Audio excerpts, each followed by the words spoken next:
ఏదొచ్చినా కూడా ముందు నీ అమ్మ అని చెప్పి అమ్మనే అనేస్తున్నారు. రోజు తిట్టేసుకొని ఒకరోజు గౌరవించడం ఎంతవరకు కరెక్టో మరి నాకైతే తెలీదు. మన సనాతన ధర్మం మనకి నువ్వు ప్రతిరోజు ఉదయం లేవంగానే దైవానికి దండం పెట్టినా పెట్టకపోయినా తల్లికి నమస్కారం చేసి వెళ్ళు అని చెప్పి మనం ప్రతిరోజు మన తల్లిని గౌరవించుకుంటున్నప్పుడు మనము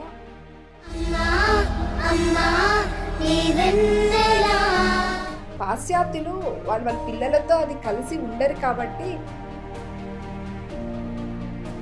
నీ పాదాలకు వల్ల నా అడుగులు సాగా. కౌసల్యాదేవికి రాముడితో ఉన్నటువంటి అనుబంధం ఎలాంటిది?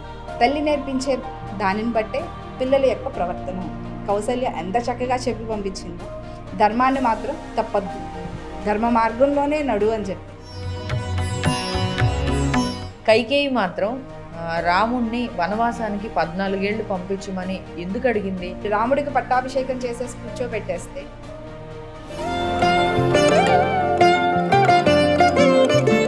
ఇప్పటి తల్లులతో కంపేర్ చేస్తే అసలు అట్లీస్ట్ ఆ ప్రేమలైనా ఇప్పుడు తల్లులు అందిస్తున్నారా? మన శాస్త్రాల్లో ఒక సామెత ఉంది, నువ్వేదిస్తే అదే నీకు తిరిగి వస్తుంది.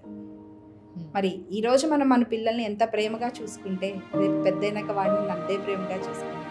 ఎంత రామాయణంలో మన ఈ పాత్రల ఆదర్శంగానే కదా జిజియాబాయి శివాజీని పెంచింది. ఎవరి పాత్ర వాళ్ళు పోషించినంత వరకు అంత సక్రమంగానే జరుగుతుంది. ఎక్కడైతే సిస్టంలో కూడా చేంజెస్ అనంటే ఒక రకంగా మన ఫెయిల్యూర్స్ కదా ఇవన్నీ. ఆడపిల్లని 10 తర్వాత నీకు బయటకు పంపించాల్సిన అవసరం ఏంటండి? పబ్బుకి నువ్వు ఎందుకు పంపిస్తున్నావు? ఏం కావాలి నీ కూతురికి? 10 తర్వాత అబ్బాయినైనా సరే అంటే వాడు అక్కడికి వెళ్ళి ఏ మద్యమో ఏదో తీసుకుంటాడని తెలుసు కదా. నువ్వు ఏ స్త్రీని చూసినా, ఒక అమ్మాయిని చూసావంటే, ఒక అమ్మాయి మీద నువ్వు కామెంట్ చేయబోతున్నావంటే ఇంట్లో నీకు కూడా ఒక అక్క, నీ చెల్లి, ఒక అమ్మ ఉంది. ఆ విషయం గుర్తు తెచ్చుకో నానా అని ప్రతిరోజు అబ్బాయి బయటకు వెళ్ళేటప్పుడు చెప్పండి. స్టైలింగ్ అంటే సాంప్రదాయాన్ని నెలకేసి కొట్టడమేనా? మా వస్త్రధారణ మా ఇష్టం అని. మీ శరీరాన్ని ఒకళ్ళకి వినోద వస్తువుగా అందిస్తున్నారు. ఈ గీత కనపడకూడదు అంటే దానికంటే కిందకి డ్రెస్ వేసుకోమని. మరి ఇప్పుడు మాతృదేవో భవ అనకూడదేమో. అబ్బాయి కానీ అమ్మాయి కానీ తప్పు చేస్తే మీ అమ్మ నిన్ను సరిగా పెంచలేదు అని అంటే. వెల్కమ్ టు ఆదాన్, నేను హరిత. మాతృదేవో భవ అని మొదటి నమస్కారం మన అమ్మకి పెట్టమంది మన సనాతన ధర్మం, మన భారతదేశం. అలాంటిది మనం ఏ చిన్న సందర్భం వచ్చినా అమ్మల్ని కించపరుస్తూ నీ అమ్మ అని ఈజీగా అనేస్తున్నాం. అసలు మనకి ఈ అమ్మతత్వం నేర్పిన మన పురాణ ఇతిహాసాలు మనకి ఏం చెప్తున్నాయి అమ్మ గురించి అనేది మనం ఇవాళ లావణ్య గారిని అడిగి తెలుసుకునే ప్రయత్నం చేద్దాం. నమస్తే మేడం. నమస్తే హరిత. అసలు రామాయణ ఇతిహాసాలు మనకి ఎప్పుడో మనం ఎలా నడవాలో, ఎలా ఉండాలో, ఎలాంటి భయభక్తుల్లో ఉండాలో, ఎవరికి ఎంత గౌరవం ఇవ్వాలో అని చెప్పి మనకి ఎప్పటి నుంచినే చెప్తూనే ఉన్నాయి. అయితే మనం వినడం మానేసామో, నేర్చుకోవడం తగ్గించేసామో తెలియదు. కానీ ఇవాళ మనం ఉన్న సొసైటీలో ఏదొచ్చినా కూడా ముందు నీ అమ్మ అని చెప్పి అమ్మనే అనేస్తున్నారు. అలాంటి అమ్మని గౌరవించుకోవడానికి ఒక రోజంటూ మనకు ఉంది. అది మనకి రోజు తిట్టేసుకొని ఒకరోజు గౌరవించడం ఎంతవరకు కరెక్టో మరి నాకైతే తెలీదు. కానీ అసలు మన రామాయణంలో చూసుకుంటే గొప్ప తల్లులు ఉన్నారు. అలాంటి గొప్ప తల్లుల గురించి ఈ సందర్భంగా అయినా తెలుసుకోవాలనిపిస్తుంది. సో కౌసల్యాదేవికి రాముడితో ఉన్నటువంటి అనుబంధం ఎలాంటిది? ముందైతే ఈ మాతృ దినోత్సవం గురించి ఒక చిన్న మాట చెప్తా. మన భారతదేశంలో 10 సంవత్సరాల ముందు వరకు ప్రత్యేకంగా మాతృ దినోత్సవం చేసుకోవడం అనేది లేదు.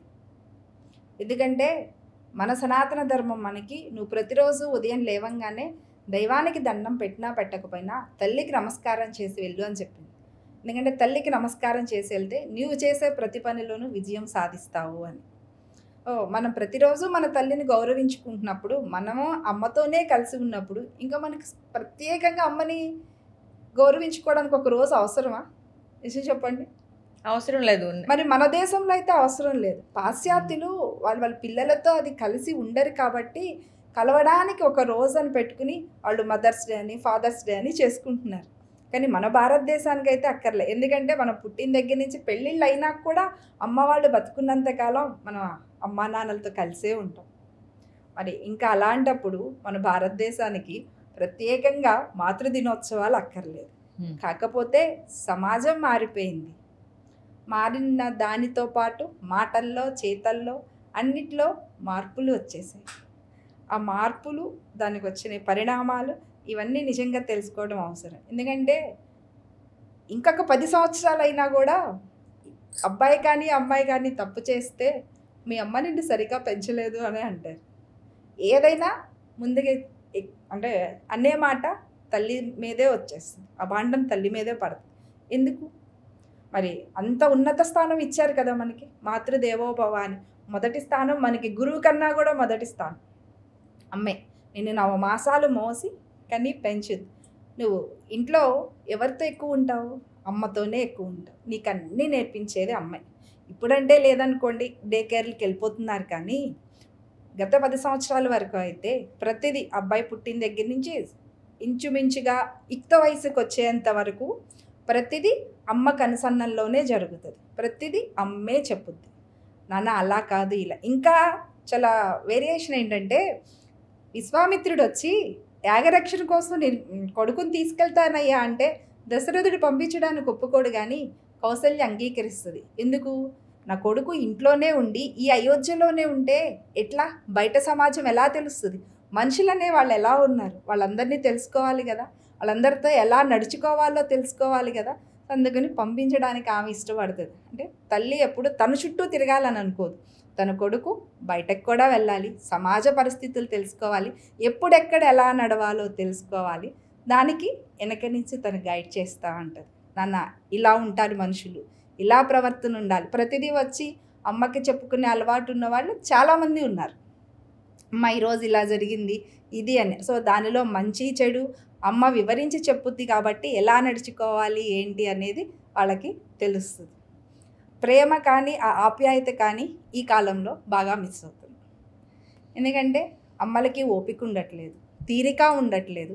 మనం సంపాదన వైపు పరిగెడుతున్నాం. ఆ తర్వాత ఇంటికి వచ్చినాక టెక్నాలజీ ఆకర్షిస్తుంది. వీటన్నిటిలో పడి పిల్లల్ని పట్టించుకోవడం మానేస్తున్నాం. అంటే మనం ఏమనుకుంటున్నామంటే పెడుతున్నాం, వాడికి కావాల్సిన వస్తువు ఇచ్చేస్తున్నాం. వీటన్నిటితో వాడు పెరిగిపోతున్నాడు, మనిషి పెరుగుతున్నాడు, ఆలోచనలు ఎటు పెరుగుతున్నాయి. కౌసల్య ఎలా పెంచింది రాముణ్ణి? ఆయన గురుకులానికి వెళ్ళాడు, ఇంకా నయ్యం మన పిల్లాడు మనతో ఉంటున్నాడు స్కూల్ నుంచి వచ్చి. కానీ వాళ్ళకి 8 సంవత్సరాల వయసు వచ్చినాక గురుకులానికి పంపిస్తారు. విద్యాభ్యాసం మొత్తం అయిపోయిన తర్వాతే మళ్ళీ వస్తారు. అంటే ఇంచుమించు 13-14 సంవత్సరాల తర్వాత మళ్ళీ ఇంటికి వస్తారు. ఆ వెళ్ళేలోపు గురుకులంలో ఎలా నడుచుకోవాలనేది మొత్తం తల్లి నేర్పించి పంపించింది.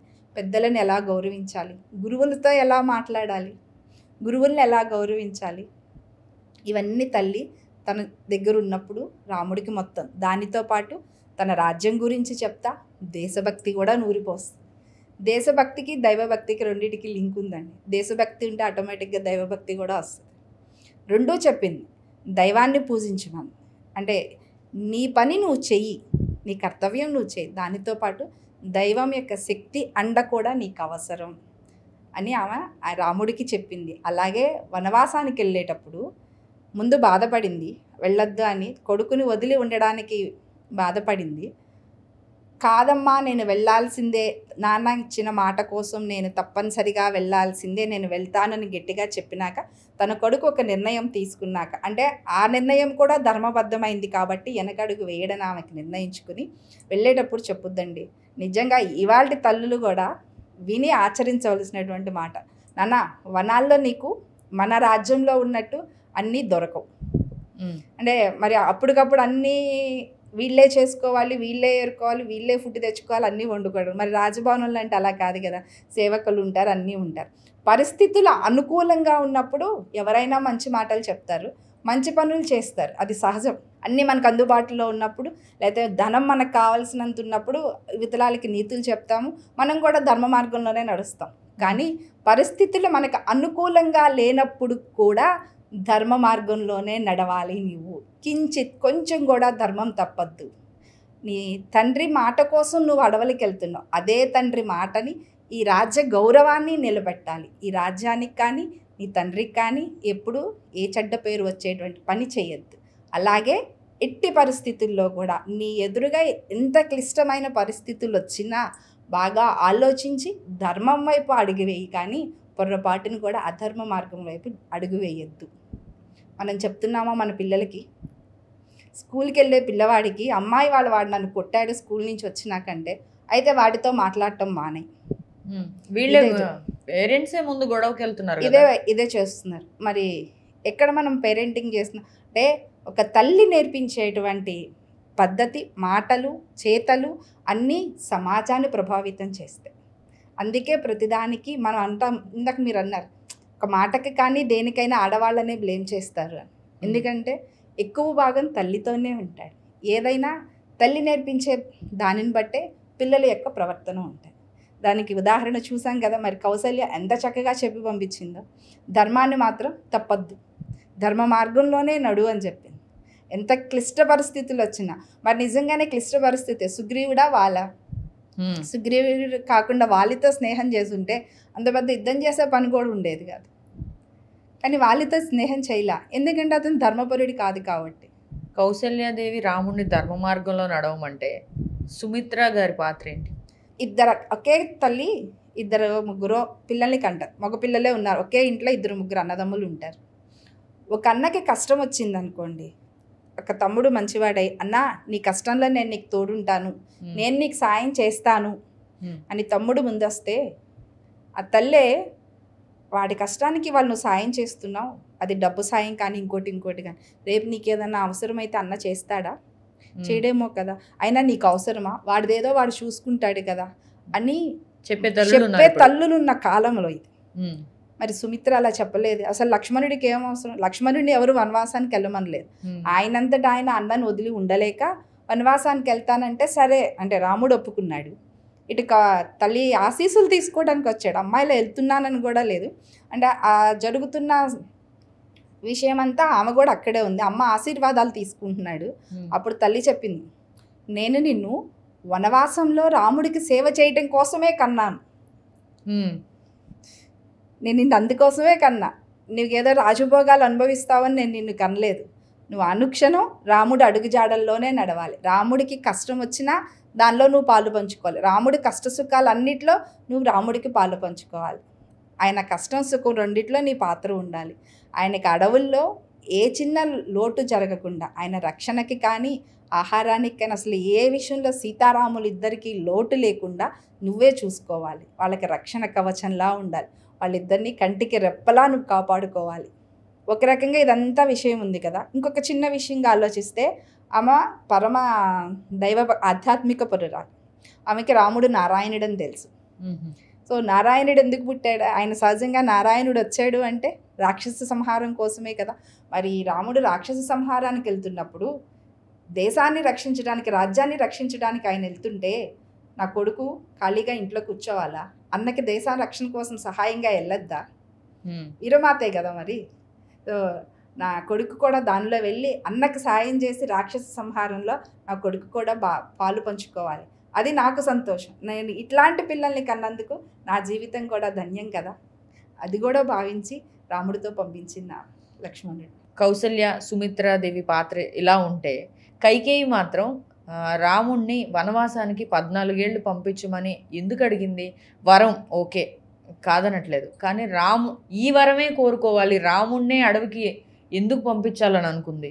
ముందుగా ఆమెకి మందర వచ్చి చెప్పుద్ది విషయం, రాముడికి పట్టాభిషేకం అని.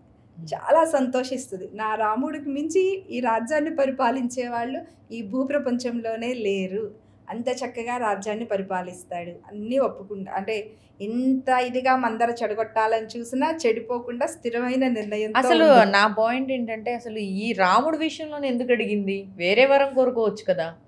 వేరే వరం అంటే అక్కడున్న పరిస్థితుల్లో అంటే మందర ఏం చెప్తుంది, కౌసల్య పట్టపురాణి అవుతుంది, ఇప్పటి వరకు నీకున్నటువంటి గౌరవం హోదా తగ్గిపోతుంది.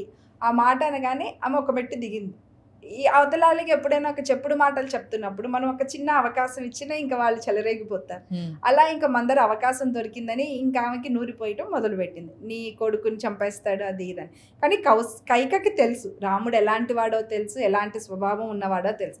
మందర పని మందర చేస్తుంటే కైక ఇంకొకటి కూడా ఆలోచించిందండి. అంటే ఇప్పుడు వాల్మీకి రామాయణంలో మనం ఇన్డెప్త్గా వెళ్ళి ఆలోచిస్తూ ఉంటే పైన కథలాగా చదవకుండా కైకకి కొంత రాజనీతి తెలుసు. కౌసల్య సుమిత్ర కన్నా రాజనీతిజ్ఞురాల అన్నీ బాగా తెలుసా. కాకపోతే చెప్పుడు మాటలు వినడం ఇది మందర ఏదో చెప్తుంది. మందర చెప్తున్నప్పుడు ఆమెకు ఇంకొక ఆలోచన వచ్చింది. నా రాముడు రాజు అయితే ఈ రాజ్యంలోనే ఉండి ఇక్కడ ఈ పౌరుల యొక్క యోగక్షేమాలు ఇవి చూస్తా రాజకార్యంలో చాలా బిజీగా అయిపోతాడు. కానీ ఈ దండకారణ్యం ఒకవైపు విశ్వామిత్రుడు తీసుకెళ్ళి తాటకని సుబాహుని సంహరింపచేశాడు. అంటే విశ్వామిత్రుడు ఎందుకు వచ్చాడు?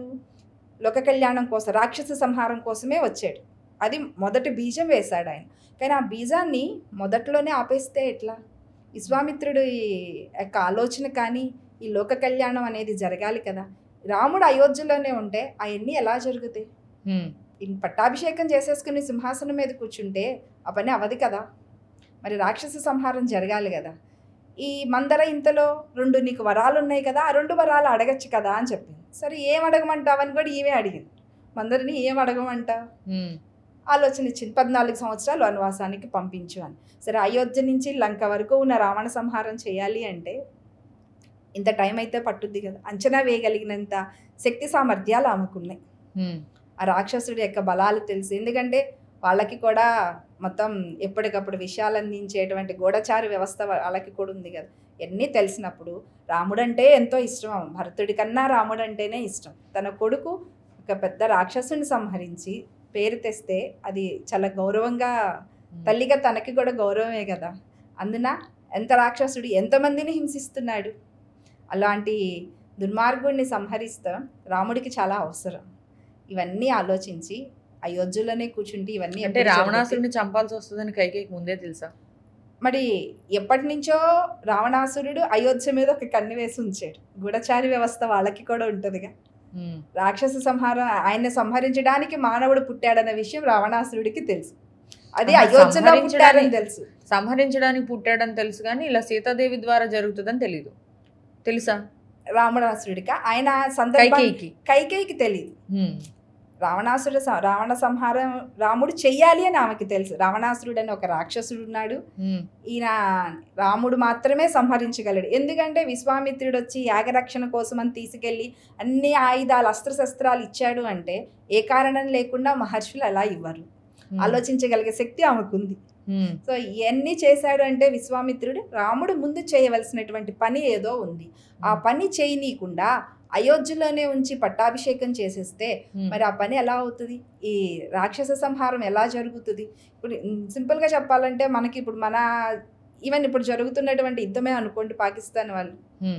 సో వాళ్ళు వచ్చి మన దేశం మీద ఇంత చేస్తున్నా శాంతి శాంతి అని కూర్చుంటే అవ్వదు కదా. వాళ్ళకి మనం చేతగాని వాళ్ళలాగే అవుతాం కదా. మరి రాముడికి పట్టాభిషేకం చేసేసి కూర్చోబెట్టేస్తే మరి రాక్షస సంహారం ఎలా? అది జరగాలి కదా. ఎప్పుడైనా రాక్షసుల్ని, చెడ్డవాళ్ళని, దుర్మార్గుల్ని సంహరించి తీరవలసింది. దానికోసం ఉపేక్షించకూడదు. అందుకోసమని ఆమె కారణం వెతుక్కుంటుంది. అనుకోకుండా ఈ కారణం వచ్చింది. అందరూ సలహా ఇచ్చింది, దాన్ని ఇంప్లిమెంట్ చేసింది. వనవాసానికి వెళ్ళమంది. ఆయన చక్కగా రాక్షస సంహారం చేశాడు. నిజంగా ఆమెకి కొడుకే రాజవ్వాలనేటువంటి కోరికే కనుక ఉంటే తిరిగి వచ్చినాక భరతుడు రాజ్యం ఇస్తుంటే ఆమె ఎందుకు అడ్డు చెప్పలేదు? భరతుడినే సింహాసనం మీద కూర్చోమని అనొచ్చు కదా. కాదు నువ్వే కూర్చోవాలి, ఆ వరాన్ని అప్పుడు కూడా ఉపయోగించుకోవచ్చు కదా. కానీ చేయలేదు కదా. ఆ ఉద్దేశం ఏంటి? రాముడు రాక్షస సంహారం చేయాలి అంటే మధ్యలో కరదూషణలు 14,000 మంది రాక్షసులు. మెయిన్ రావణాసురుడే అయినా మనకి ఇప్పుడు భాషలో చెప్పాలంటే పాకిస్తాన్ మనకి విరోధైనా అస్సలు వాళ్ళు రాకుండా చిన్న చిన్న వాళ్ళు మిలిటెంట్లను పంపించి మన దేశం మీద ఎన్ని రకాల దండయాత్రలు చేయిస్తున్నారు. అలాగే ఈ కరదూషణలు అనే రాక్షసులు ఎన్నో రకాలుగా ఆ 14,000 మంది ఉన్నారు. వాళ్ళు కాకుండా మరి తాటక, సుబాహుడు, మారీచుడు వీళ్ళందరూ కూడా అన్ని చోట్లకు వచ్చి అందరినీ ఇబ్బంది పెడుతూనే ఉన్నారు కదా. మరి ఈ ఇబ్బందిని అంతా తొలగించాలంటే మూలాన్ని నరకాలిగా. అయోధ్యలో ఉంటే అవన్నీ ఎలా అవుతాయి? వీళ్ళందరూ వరుసగా ఉన్నటువంటి రాక్షస సేననంతా సంహరించుకుంటూ వెళ్ళాలంటే మరి వెళ్ళాల్సిందే రాముడు. అందుకని కైక ఆ విధంగా ఆలోచించి వనవాస నెపంతో ఈ రాక్షస సంహారానికి ఉపాయం పన్ని దేశ రక్షణ కోసం కొడుకుని పంపించింది. దానికోసం ఎన్ని నిందలు భరించింది. మరి అప్పటి తల్లులు మనం దేవుళ్ళుగా పూజించే వాళ్ళకి ఇన్ని నేర్పించినప్పుడు మన పేరెంటింగ్ చూస్తే మన ఇప్పటి తల్లులతో కంపేర్ చేస్తే అసలు అంటే కంపేర్ చేయకూడదేమో, అది వేరే యుగం ఇది వేరే యుగం అంటారు. అట్లీస్ట్ ఆ ప్రేమలైనా ఇప్పుడు తల్లులు అందిస్తున్నారా, ఆ విలువలు అయినా చెప్తున్నారా అంటే మీరేం చెప్తారు? చెప్తున్నారా అంటే చెప్పట్లేదనే అంటా నేను. అందరూ చెప్పే ఒకే ఒక మాట, మాకు సమయం లేదు. లేదా నిజంగా ఒక్క నిమిషం ఆలోచించండి, మనకి సమయం లేదా? ఆఫీస్కి వెళ్తున్నారు, ఉద్యోగం చేస్తున్నారు, అది పిల్లల కోసం అనగా ఏదన్నా కారణం ఏదన్నా కానీ వచ్చిన తర్వాత అమ్మకి మల్టీ టాలెంట్ ఉంటుంది. అమ్మ ఎన్ని పనులైనా చేయగలదు సమర్థవంతంగా. అంతమంది నాన్న చేయలేడు. ఇల్లు బయట చేయగలదు, ఇంట్లో చేయగలదు, ఇంట్లో అన్ని పనులు చేసి మళ్ళీ పిల్లలతో కూర్చుని ఆటలు ఆడుకోగలదు, పిల్లలకి కథలు కూడా చెప్పగలదు. అమ్మకి అంత శక్తి ఉంది, అంత ఓర్పు ఉంది. కానీ మనం పక్కన పెట్టేస్తున్నాం. ఎందుకంటే ఫోన్ మనల్ని అట్రాక్ట్ చేసేస్తుంది, దానికి బానిసలం అయిపోతున్నాం. ఆ ఫోన్ని తీసి కొంచెం సేపు పక్కన పెట్టి మీరు మీ పిల్లలతో అట్లీస్ట్ ఇప్పుడు వేసవి సెలవులు ఈ 2 నెలలు మీరు మీ పిల్లలతో ప్రేమగా ఉండి చూడండి. ఆ తర్వాత అంతా నీకు ఎలా ఇస్తాడు. మనకి మన శాస్త్రాల్లో ఒక సామెత ఉంది, నువ్వేది ఇస్తే అదే నీకు తిరిగి వస్తుంది. మరి ఈరోజు మనం మన పిల్లల్ని ఎంత ప్రేమగా చూసుకుంటే రేపు పెద్దయినాక వాడిని అంతే ప్రేమగా చూసుకుంటే. ఈరోజు ఎలా ఉన్నారంటే తల్లులు, నా కొడుకు ఏదో సంపాదించేయాలి, ఏదో నేర్చేసుకోవాలి, మిగతా వాళ్ళకి లేనిది ఏదో నేర్చుకోవాలి. ఓకే, నువ్వు ఆఫీస్కి వెళ్ళినప్పుడు నీ కొడుకు నేర్చుకోవడానికి పంపించు. వచ్చిన తర్వాత ఇంట్లో కూర్చోబెట్టి ఈ రామాయణ భారత కథలు చెప్తే ఎంత మంచి వ్యక్తిత్వ వికాసం తయారవుతుంది వాళ్ళకి, ఎంత మంచి మనుషులుగా తయారవుతారు, నీకే పేరు తెస్తారు కదా. అన్నీ ఇంట్లో నువ్వు చక్కగా చెప్తే వాళ్ళు ఎవరు ఆ పని చెయ్యరు కదా. అందుకే కదా మరి అమ్మగా మనకంటూ ఒక గౌరవాన్ని, ఒక ఉన్నత స్థానాన్ని ఇచ్చింది. విలువలు చెప్పేది అమ్మ, వాటిని ఎలా పాటించాలో అని పాటింప చేసేది కూడా అమ్మే. మరి అలా చేసింది కాబట్టే శివాజీ ఇప్పటికీ మరి మనకంత చిరస్థాయిగా ఉన్నాడు. జిజియాబాయి ఎంత రామాయణంలో మన ఈ పాత్రల ఆదర్శంగానే కదా జిజియాబాయి శివాజీని పెంచింది. మరి మనం ఇవాళ ఏదో బాగా చదువుకుని ఉన్నత విద్యావంతులం, సాంకేతికత బాగా అభివృద్ధి చెందింది, అన్నీ తెలుసు అనుకుంటున్నాం. మనం కన్న పిల్లల్ని పెంచే విషయంలో ఎందుకు ఆలోచించట్లేదు? వాళ్ళకి కొంచెం ప్రేమ, మన దగ్గర కూర్చోబెట్టుకున్న కథలు చెప్పండి. మనం అందరం అలా పెరిగొచ్చిన వాళ్ళమేగా. అదేమంటే స్కూల్లో చెప్తారు, లక్షల ఫీజులు కడుతున్నాం. స్కూల్ పని స్కూల్ చేస్తుంది, ఇంట్లో తల్లి పని తల్లి చేయాల్సిందే. ఒక సమాజం బాగుండాలన్నా, ఒక సమాజం చెడిపోవాలన్నా తల్లి పాత్ర దానిలో ఎక్కువగా ఉంటుంది. రేపు తల్లులు అవ్వాల్సిన ఆడపిల్లలు పరిస్థితి చూస్తుంటాయి సమాజంలో చాలా భయంకరంగానే అనిపిస్తుంది. అయితే అలాంటి ఆడపిల్లల్ని మనం ఎలా పెంచాలి అన్నది మనం జనక మహారాజు, సునైన వాళ్ళు కూడా 4 ఆడపిల్లల్ని పెంచారు. అంటే ఇప్పుడున్న ఆడపిల్లల్ని తల్లులుగా మార్చే ప్రక్రియలో మనం ఫెయిల్ అవుతున్నామా అంటే ఒక రకంగా అవునని చెప్పాలి, ఒక రకంగా కాదని చెప్పాలేమో అనిపిస్తుంది. అంటే నిజంగా అబ్బాయిలను ఎలా పెంచాలి అన్న దాని దగ్గర దశరథుడిని చూపిస్తే అమ్మాయిలను ఎలా పెంచాలి అనేది జనకుడు, సునైన దగ్గర నేర్చుకోవాల్సిందేనండి. రామాయణం నిజంగా చదువుతుంటే కొన్నిసార్లు సీతా ఊర్మిళ వ్యక్తిత్వాలు అవన్నీ చూస్తుంటే నిజంగా వీళ్ళు ఎంత బాగా పెంచారు, మనం ఏదో మిస్ అవుతున్నామా, ఇంకా వీళ్ళలాగా ఎందుకు చేయలేకపోతున్నాం అంటే వాళ్ళేం తీరిగ్గా కూడా లేరు కదా. రాజు మరి ఎన్ని పనులు ఉంటాయి, రాజు భార్య అంటే రాణికి కూడా ఎన్ని వ్యవహారాలను చక్కబెట్టాల్సి ఉంటుంది, ఆమెకు కూడా ఎన్ని చూసుకోవాల్సి ఉంటుందో కదా. మరి అవన్నీ చూస్తూ కూడా పిల్లలకి కావాల్సినవన్నీ చేశారు. ఎలా చేశారు? పిల్లల మీద వాళ్ళకి బాధ్యత ఉంది, ప్రేమ ఉంది. నా పిల్లలు అంటే రాజుగారి పిల్లలు నలుగురికి ఆదర్శంగా ఉండవలసిన వాళ్ళు, వాళ్ళన్నీ చక్కగా ఉండాలి, నా పిల్లల్ని చూసి నా రాజ్యంలో వాళ్ళందరూ నేర్చుకోవాలి, ఆ ఉద్దేశం ముందు తల్లికి ఉండాలి. అది ఏది నేర్పించాలనేది కూడా తల్లికి తెలిసి ఉండాలి. ఎవరో నలుగురు పిచ్చి బట్టలు వేసుకుంటే చూసి అందరూ వేసుకుంటుంటే తప్పులేదు, నా కూతురు వేసుకుంటే ఏంటి? ఆ నలుగురితో పాటు నీ తల్లి కూడా ఒకటే కదా, నీ అమ్మాయి కూడా ఒకటి అవుతుంది కదా. మరి వాళ్ళు నలుగురు జనక మహారాజు కూతుళ్ళు వాళ్ళు ఎలాంటి వేషధారణ వేసుకున్నా అక్కడ అడ్డు చెప్పే వాళ్ళు ఎవరూ లేరు. కానీ వాళ్ళు ఇక్కడ నాకు ఇంకో డౌట్ వస్తుంది. స్టైలింగ్ అంటే సాంప్రదాయాన్ని నెలకేసి కొట్టడమేనా?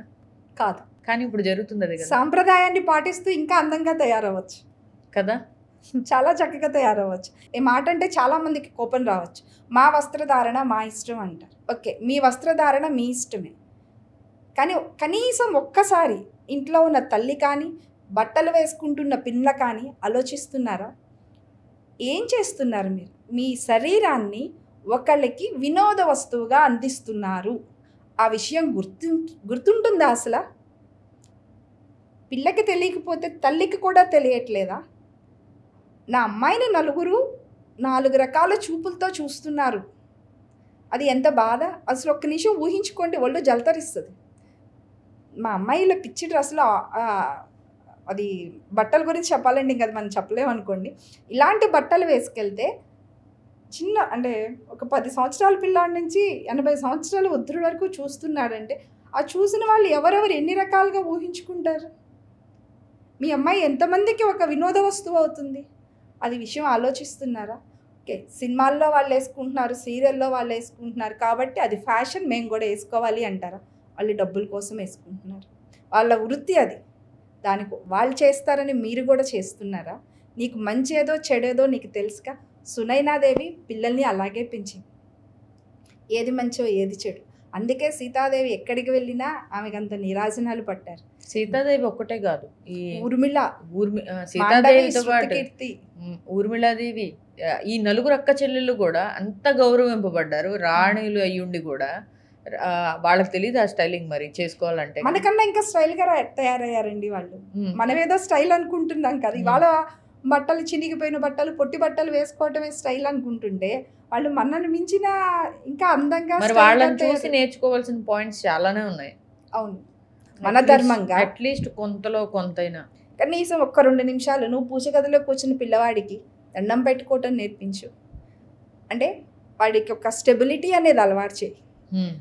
తొందర నిర్ణయాలు తీసుకోకుండా ఒక 5 నిమిషాలు రోజుకు ఒక 5 నిమిషాలు 10 నిమిషాలు టైం పెంచు. వాడు దేవుడి గదిలో ప్రశాంతంగా ఒక పద్మాసనం వేసి కూర్చుని కళ్ళు మూసుకుని మనసుని లగ్నం చేసి ఏదో ఒక విషయం అంటే ఒక భగవంతుడి మీదో లేకపోతే ఏదన్నా అలా నువ్వు అలవాటు చేయి. వాడిలో ఎంత స్థితప్రజ్ఞత వస్తుంది, దేన్నైనా కంట్రోల్లో ఉండేటువంటి అలవాటు వస్తుంది. మరి మనం అది చేస్తున్నామా? పూజ చేయడం అంటే అదేదో చాలా పెద్ద తప్పన్నట్టు భావిస్తున్నాం మనం. మన ధర్మం గురించే మనం చెప్పట్లేదు. మరి వాళ్ళకి ఎలా తెలుస్తుంది? మన ధర్మం పుట్టిన దేశంలో ధర్మ గ్రంథాలైనటువంటి రామాయణ భారతాల గురించి చెప్పడానికి అదేదో మత గ్రంథాల్లాగా చూసి వాటిని పక్కన పెట్టేస్తూ ఉంటే పిల్లలకి చెప్పాల్సినవి చెప్పకుండా మనమే తప్పు చేస్తున్నాం కదా. నిజమండి, ఇప్పటికీ నేను ఒక మాట చెప్తా. మన మతం హిందూ ధర్మంలో లేనటువంటి పెద్ద లోపం మిగతా మతాల్లో ఉన్నటువంటి గొప్ప, వేరే మతాలను పొగడడం కాదు, ఇక్కడ మన ధర్మంలో లేని దాని గురించి మాట్లాడుతున్నారు. వాళ్ళు ఇప్పటికీ చిన్నపిల్లవాడు 3 ఏళ్ళైనా వాళ్ళ మసీదుకి తీసుకెళ్తారు, చర్చికి తీసుకెళ్తారు. మనం తీసుకెళ్తున్నామా? వాళ్ళు ఇంట్లో ఉన్నా వాళ్ళు ఖురాన్ చదవాలి, వాళ్ళకి 3 నమాజులు ఏదో చేస్తారు. మనం కనీసం ఉదయాన్నే లేచినాక వాడి బడికి వెళ్ళే ముందు దేవుడికి దండం పెట్టే పనన్నా మనం చేయిస్తున్నామా? మనమే పెట్టట్లా, ఇంకా వాళ్ళేం పెడతారు? మీరు అది చేస్తే వాడికి చేసేటప్పుడు దానితో పాటు అన్నీ వస్తాయి. అన్నీ అంటే ఏ పనులు అన్నీ నేర్చుకుంటాడు. వాడి ఆరోగ్యానికి కూడా మంచిది. మనం కనీసం వాళ్ళ ఆరోగ్యాన్ని గురించి కూడా చూసుకోవట్లేదు. చిన్న పిల్లలకి మేకప్ చేస్తున్నారు, దానివల్ల రేపు భవిష్యత్తులో వాళ్ళకి ఎన్ని రకాల ఇబ్బందులు వస్తున్నాయో నీకు తెలుస్తుందా? చిన్న పిల్లల స్కిన్ మీద మేకప్ రసాయనాలు పూసేసి వాళ్ళ ఆరోగ్యాలను చెడగొడుతున్నాం. మరి ఆ పని తల్లిగా నువ్వు చేయకూడదు కదా. అందం అంటే ఏంటో కూడా మనం చెప్పట్లేదు. బయటకి ఒక మంచి వస్త్రం వేసుకుంటే అదే అందమా? అలా కూడా కనిపించు, కానీ దానితో పాటు మానసిక ఆనందం, నలుగురిని ప్రేమించడం, నలుగురితో మంచిగా మాట్లాడడం. అసలు ముందు పెద్దవాళ్ళు వస్తే ఎలా మాట్లాడాలో కూడా నేర్పించట్లేదు. పెద్దవాళ్ళు వస్తే డోర్లు వేసుకొని బయటకే రారు కొంతమంది పిల్లలు. అదేమంటే ఇంట్రోవర్ట్ అంటున్నారు. మరి అది మనమే నేర్పిస్తున్నాం కదా. ఒకప్పుడు ఎలా ఉండేది, ఇంట్లో అందరూ చక్కగా కలిసి కూర్చుని భోజనాలు చేయటం అన్నీ ఉండేవి. అది ఉంటుందా, ఒక తింటున్నా కూడా ప్రతి ఒక్కళ్ళ దగ్గర ఫోన్ ఉంటుంది, ఫోన్ చూస్తానే తింటారు. ఇంకెప్పుడు వాళ్ళు మాట్లాడతారు, వాళ్ళ మనసులో మాట నువ్వెప్పుడు తెలుసుకుంటావు? నీ పిల్లల యొక్క మనసులో ఉన్న బాధను కానీ సంతోషం కానీ ఏదన్నా నీకు చెప్పాలని వచ్చినప్పుడు అది నువ్వు ఎప్పుడు స్వీకరిస్తున్నావు? ఆనందాన్ని పంచుకో, బాధలో ఉంటే ఆ బాధకి కారణాన్ని నివారించి. ఇవన్నీ చేయనప్పుడు వాళ్ళు వేరే దారిలో ఎత్తుక్కుంటారుగా. అది చెడు కూడా అవ్వచ్చు. పక్కనుండే స్నేహితులు కానీ, వాళ్ళు చూసే సమాజంలో వాళ్ళ చుట్టూ ఉన్నటువంటి వ్యక్తులు కానీ, వాళ్ళు చూసే సినిమాలు కానీ, ఇంకోటి కానీ పేరెంట్సే మానసికంగా పిల్లల్ని తయారు చేయనప్పుడు ఇంకా వాళ్ళు మానసికంగా ఏ రకంగా ఎదుర్కొంటారు సమాజం? మానసిక సమస్యలని ఎదుర్కోలేరు. మానసిక సమస్యలనే కాదండి, స్కూల్లో ఒక 2 మార్కులు తక్కువ వస్తే పిల్లవాడు భరించలేనంత స్థితికి మనం పిల్లల్ని తీసుకెళ్తున్నాం. సో అది తప్పు మందే కదా, తల్లుందే కదా. ఎలాంటి పరిస్థితి వచ్చినా ధైర్యంగా నిలబడేటువంటి మరి అంతటి ధైర్యాన్ని మనం పిల్లలకి నూరిపోయట్లేదు. ఆంజనేయ స్వామి లంకలోకి వెళ్ళినప్పుడు అక్కడ వివస్త్రాలుగా ఉన్న రాక్షసులను చూస్తాడు. ఎలా పడితే అలా మద్యం సేవిస్తూ మాంసాహారం తింటున్న రాక్షసులు ఈయన మీద కామంతో మీద పడుతున్నా కూడా చలించకుండా అలా ఉన్నాడంటే అంజనాదేవి ఎంత ట్రైనింగ్ ఇస్తే ఆంజనేయ స్వామి అలా అంత స్ట్రాంగ్గా ఉండగలిగి అంత నిగ్రహంతో వాళ్ళందరినీ ఫేస్ చేసి వాళ్ళందరినీ పక్కకి నెట్టి అంత స్ట్రాంగ్గా బయటకు వచ్చారంటే అక్కడ ఆవిడిచ్చిన ట్రైనింగ్ ఏంటి? చిన్న వయసు నుంచే స్త్రీని ఎలా గౌరవించాలో నేర్పించింది. కౌసల్య రాముడి కథ అలాగే నేర్పించింది.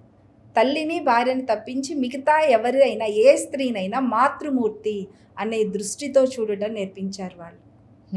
అందుకే ఎవరు ఎలా వచ్చినా ఏ రూపంలో వచ్చినా కూడా వాళ్ళకి వాళ్ళు మాతృమూర్తులుగానే కనిపించారు. చివరికి శూర్పణఖ పెళ్లి చేసుకుంటానని వచ్చినా ఆమె ఎంత అందంగా రెడీ అయ్యి వచ్చినా ఆయన ఒప్పుకోలేదు చూడండి.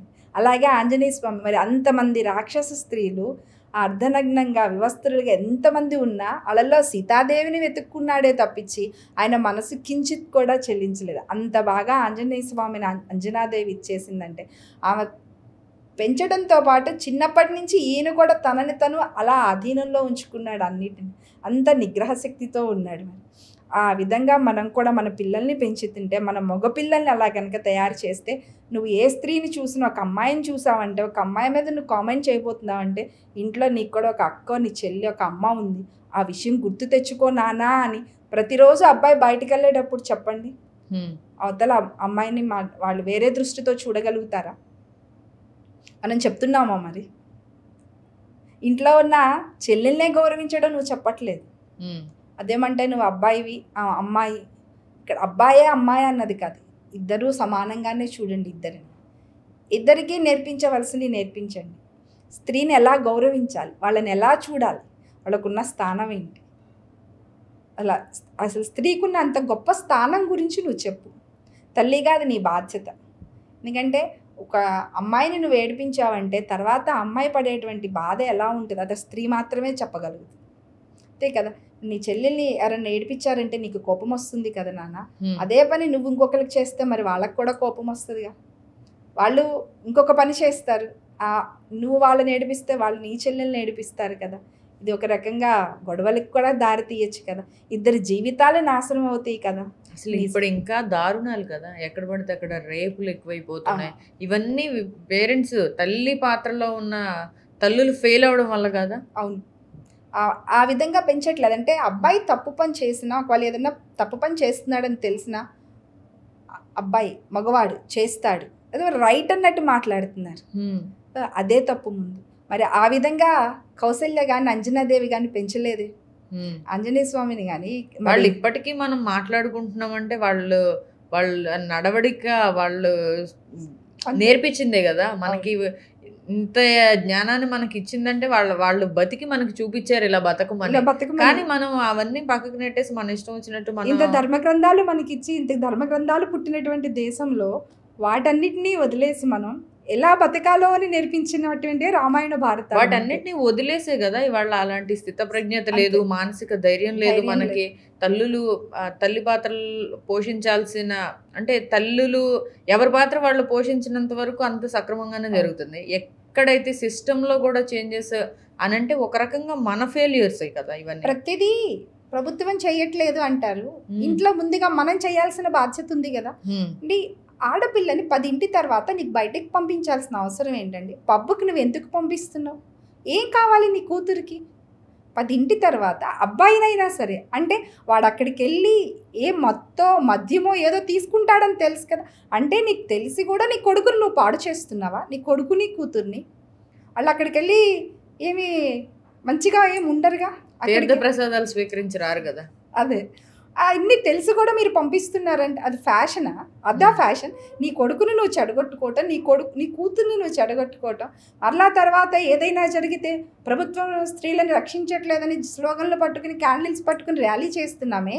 అవన్నీ చేసే ముందు ఇంట్లో అసలు నువ్వు ముందు సరిదిద్దాల్సింది నువ్వు సరిదిద్దకుండా ప్రభుత్వాల మీద పడితే ఎట్లా?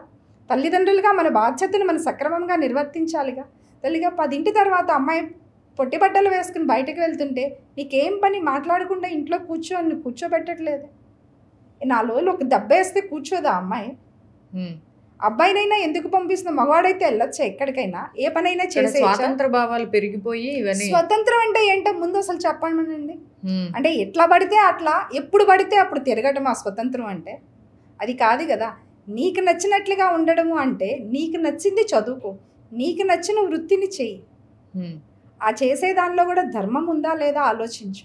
అది కానీ నాకు నచ్చిన బట్టలు వేసుకుని నాకు నచ్చినట్లు నేను బయట తిరిగి వస్తాను, రోడ్డు మీద ఎలా పడితే అలా తిరిగి వస్తాను, నాకెవరన్నా ఏదైనా చేస్తే దానికి ప్రభుత్వందే బాధ్యత అంటే ప్రభుత్వంది కాదండి, ముందు తల్లిదండ్రులది బాధ్యత అండి. తర్వాత దేశ పౌరుల్ని రక్షించవలసిన బాధ్యత ప్రభుత్వానికి ఉంది, కాదనం. కానీ తల్లిదండ్రులుగా మనకెంత బాధ్యత ఉందో ప్రభుత్వానికి కూడా అంతే బాధ్యత ఉంది. ఒకప్పుడు లేని ఈ కల్చర్ అంటే ప్రభుత్వాలు వాళ్ళ డబ్బుల కోసం, వాళ్ళ ఆదాయం కోసం ఎన్నైనా పెడతాయండి. వాళ్ళు పెడతారు వాళ్ళ ఆదాయాల కోసం. మరి తల్లిదండ్రులుగా మన బాధ్యత ఏంటి? అంటే ఫ్యాషన్ ఇట్లా ఉండడం ఫ్యాషనా? అంటే తాగడం ఫ్యాషనా? ఆడవాళ్ళు కూడా తాగుతున్నారు ఇప్పుడు. అదే అంటే నీ చేతులారా నువ్వే నీ పిల్లల్ని చెడగొడుతున్నావు. స్మోకింగ్లో టాప్ 10లో ఉంది ఇండియా. మనమే చెడగొడుతున్నాం ఉమెన్ స్మోకింగ్లో. అదే మరి భారతదేశంలో అసలు వివేకానందుడు విదేశాలకు వెళ్తే చాలామంది చదువుకుని ఉంటారు, విని కూడా ఉంటారు. వాట్సాప్లో అది బాగా తిరిగినటువంటి విషయం. విదేశాలకు వెళ్ళి అక్కడ స్త్రీమూర్తి షేక్ హ్యాండ్ ఇస్తుంటే కూడా ఒక విదేశీ వనిత, నా దేశంలో ప్రతి స్త్రీని మాతృమూర్తిగానే చూస్తామమ్మా, ప్రతి స్త్రీ నాకు మాతృమూర్తిగానే సమానం అని చెప్పిన ఆయన. అంత మన దేశం గురించి అంత గొప్పగా చెప్తే వాళ్ళందరూ ఎంతో బాగా మన దేశం గురించి ఊహించుకుని వాళ్ళలో ఉన్నటువంటి చెడునంతా పోగొట్టుకుని వాళ్ళ సంప్రదాయాలు, వాళ్ళ కల్చర్ అంతా మనదంతా మంచి కల్చర్ కాదు, మంచి సభ్యత కాదు మనదని వాళ్ళంతా మన ధర్మంలోకి వస్తుంటే మనమేంటంటే విదేశాల మోజులో పడుతున్నాం. మన దానిని వదిలిపెట్టి వేరే వాళ్ళ వెనక పడుతున్నాం మనం. ఎంత ఉన్నతమైన సంస్కారాలు మన భారతదేశం. అసలు భారతదేశం అంటేనే సంస్కారాలకి పుట్టిల్లు, సభ్యతకి పుట్టిల్లు. అలాంటిది అవన్నీ పోనీ ఎక్కడి నుంచి వచ్చినాయి అంటే మళ్ళా తల్లి నుంచే. మన దేశం ఇలా తయారైందంటేనే ఫెయిల్యూర్ మదర్స్ పెరిగిపోతున్నారని రీజన్. అవును, అది కరెక్ట్ అండి. ఎందుకంటే ప్రతిదానికి మా దగ్గర సమయం లేదు. ఎందుకు ఉండట్లేదు సమయం? నాకు అదే అర్థం కాని విషయం. సమయం ఎందుకు ఉండట్లేదు? ఏ విషయంలో నీకు సమయం ఉండట్లేదు? నీకు తినడానికి ఉంటుంది, ఫోన్లో చాట్ చేయడానికి ఉంటుంది, ఇన్స్టాగ్రామ్లో రీల్స్ చేసుకోవడానికి ఉంటున్నాయి, అవి చూడడానికి, వీటన్నిటికీ సమయం ఉన్నప్పుడు నీ పిల్లల గురించి పట్టించుకోవడానికి నీకెందుకు సమయం ఉండట్లేదా నీకు? సరే, మీ అమ్మనో అత్తగారులనో తీసుకురా, నీకన్నా బాగా వాళ్ళు నేర్పిస్తారు. ఒకప్పుడు మన భారతదేశంలో ఉమ్మడి కుటుంబమే ఉండేది. ఆ కుటుంబ వ్యవస్థలో పిల్లలు తాతలు, అమ్మమ్మలు, నాయనమ్మల దగ్గర ఎన్ని నేర్చుకునేవాళ్ళు, ఎన్ని కథలు చెప్పేవాళ్ళు. ఆ కథల్లో ఎంత నీతి ఉండేది, ఎంత విజ్ఞానం ఉండేది. ఒక్క నీతే కాదు, సైన్స్ కూడా చెప్పేవాళ్ళు. మనమేమంటే మేము బాగా చదువుకున్నాము, ఆ తాతయ్య వాళ్ళు ఏం తెలియదు, మా పిల్లల్ని వాళ్ళు చెడగొడతారు. నీకంటే చెడగొట్టరుగా, నువ్వు చెడగొట్టినందుకు అయితే చెడగొట్టరుగా. వాళ్ళకి తెలిసింది అన్నీ చెప్తారు, వివరించి చెప్తారు. నాన్న ఇది మంచిది, ఇది చెడ్డది అన్నీ చెప్తారు. ఆరోగ్యపరంగా అంటారా, మనకంటే కూడా చెడగొట్టరు. చక్కగా రుచికరమైన భోజనం వండి పెడుతుంది నానమ్మ, అమ్మమ్మ. మనంలాగా ఫాస్ట్ ఫుడ్స్కి అలవాటు చేయరు. స్విగ్గీలో, జొమాటోలో ఆర్డర్లు ఉండరు. మంచి ఇంటి భోజనం, పిల్లవాడు ఆరోగ్యకరంగా ఉంటాడు. ఆరోగ్య విషయము పట్టించుకోవట్లేదు మనం. పిల్లవాడు ఆరోగ్యంగా ఎలా ఉంటున్నాడు. కనీసం నాకు ఇంకొక విషయం కూడా చాలా ఆశ్చర్యం కలిగిస్తుందమ్మా. ఎక్కడన్నా ఈ మధ్యకాలంలో ఏ తల్లిని కదిలించినా మా పిల్లాడు ముక్కలందు ముద్ద దిగదండి అంటారు. వీళ్ళకి అర్థం కావట్లా మనం తినే ఆహారం మన పిల్లవాడి మానసిక ప్రవర్తన మీద ప్రభావం చూపిస్తుంది అని. ఏమవుతుంది చికెన్ తింటే ఒకప్పుడు ఆ కోడిని చంపడం అనేది ఎప్పుడో ఒకసారి చూసి ఇక్కడ అమ్మో మనం తినడం కోసం కోడిని చంపాలా అన్న భావన మనకు ఉండేది. నేను మధ్య చాలా రీల్స్ కానీ అట్లా చూశాను. అమ్మ పక్క రాష్ట్రంలో అది బర్డ్ ఫ్లూ లేదంట పక్క రాష్ట్రంలో, అక్కడికి వెళ్ళి కొన్ని రోజులు అక్కడ ఉండి చికెన్ తినొద్దామా అంటే చిన్న పిల్లాడు. అంటే పిల్లల్ని అంతగా మనం ఒక రకంగా చెప్పాలంటే రాక్షస ప్రవృత్తికి అలవాటు చేస్తున్నామా? నువ్వు ఎంత సాత్విక భోజనం పెడతావో నీ పిల్లవాడి ఆలోచనలు కూడా అంతే సాత్వికంగా ఉంటాయి. భోజనంలో కూడా సాత్వికం, తామసికం, రాజసం అనే రకాలు ఉన్నాయి. మనం పెట్టే భోజనాన్ని బట్టే వాడి ప్రవర్తన కూడా ఉంటుంది. ఊరికి నీ తల్లికి మాతృదేవోభవని బిరుదిచ్చేయలేదండి, ఇన్ని చెయ్యాలి కాబట్టే అవన్నీ ఎవరూ చేయలేరు, ఓపికగా తల్లి మాత్రమే చేయగలది కాబట్టే ఆమెకి మాతృదేవోభవ అని పెద్ద పీట వేసింది. మరి ఇప్పుడు మాతృదేవోభవ అనకూడదేమో? అనకూడదని అనలేమండి. ఎందుకంటే 100%లో 20% చెడ్డగా ఉన్నారని మిగతా 80% వాళ్ళని మనం చెడగొట్టలేం కదా. చేస్తున్న వాళ్ళు ఉన్నారు, చెయ్యలేని వాళ్ళు ఉన్నారు. ఏదైనా మనం అలవాటు చేసేదాన్ని బట్టే ఉంటుంది పిల్లలకి. అందులో ఒక్కటే పిల్లవాడు ఒక్కొక్కరినే పెంచడం, గారాబాలు చేసేయడం, షేరింగులు లేకుండా ఉండడం. మరి ఆ మాటకు వస్తే అంగదుడు కూడా తారకు ఒక్కడే కొడుకండి. ఎంత బాగా పెంచింది, గారాబం ఎక్కడ చేయాలో అక్కడ చేసింది. సహజంగా అండి ఇప్పుడు మీకు నాకు శత్రుత్వం ఉందండి, కానీ మీతో నాకు పని ఉంది, నా పిల్లవాడిని దగ్గరికి పంపించాలి. ముందు నుంచి మీ మీద అబ్బాయికి ఒక మంచి అభిప్రాయం లేదు. ఆంటీ దగ్గరికి వెళ్ళి కొంచెం అది తీసుకురా అమ్మా అన్నాను. వాడు ఏమంటాడు, మీ గురించి చెడుగా మాట్లాడటం ఇంకోటి చేస్తాడు. అప్పుడు ఈ తల్లి ఎంకరేజ్ చేయటం, సర్లే నాన్న నువ్వు వద్దులే ఇంకొకరిని పంపిస్తాను అంటది.